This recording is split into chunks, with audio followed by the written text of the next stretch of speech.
Hey guys, Scott from Scott Phillips Trading here. I just wanted to go through a few more Thor setups that we've had lately. We've got a really good one today.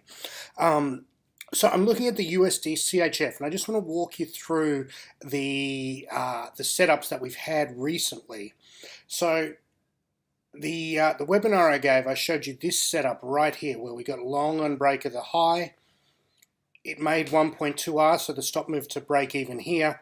It survived a pullback, went on to make 2R, and then topped it and then stopped out. So the total trade made 1.25R because we exited half the trade at 2R, half the trade at a trailing stop. So anyway, next trade was right here, and you can see that we placed a buy order to go long at the break of this high, which was never entered.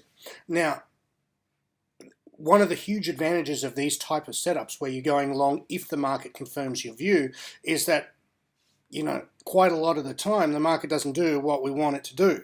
And so when the market doesn't do what we want it to do, our order just sits there untouched and we cancel the order. So we saved ourselves. You can see it would have broken our stop point. So we saved ourselves a losing trade. Now, this is the real magic of Thor, in that you can have a much tighter stop than you ordinarily would have. Without this in, if you want to do this type of thing with just getting long on close or long at a moving average pullback, you really cannot have such tight stops. You have to have stops way the hell under here, somewhere down here. So anyway, so today's USD CHF, we have a bar that's technically not quite a hammer, but it fits all of the it fits within the spirit of the hammer. We have a confirmed uptrend. Every pullback is being bought. We have a number of single-day pullbacks, single-day pullback, single-day pullback.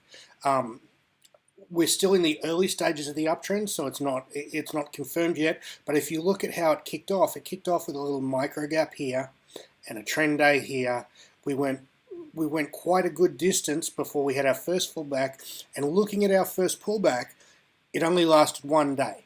Now, if you want to know if a trend is going to continue, the odds of a trend continuation for a long time go up markedly if you have a strong kickoff. And this is not the strongest kickoff I've ever seen, but it's pretty decent, especially when you consider what came before.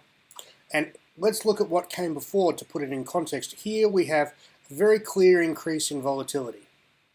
We have buyers stepping in at the increase in the volatility. We have one more drop down low to shake them out. We have strong buying pressure here. We have one more shakeout, shaking out those guys. So what's happened here is we've got dip buyers got fucked there. We've got dip buyers got fucked there. So what does that tell us? When the dip buyers get fucked multiple times and then it takes off, it means the bus is leaving empty. Now, the bus leaving empty is one of the key things that we're looking for. Okay, now, so today's setup, we'd be long on a break of the high here, 96.12, and a stop would be 95.50.5. All right, and yeah, that's the setup for today. And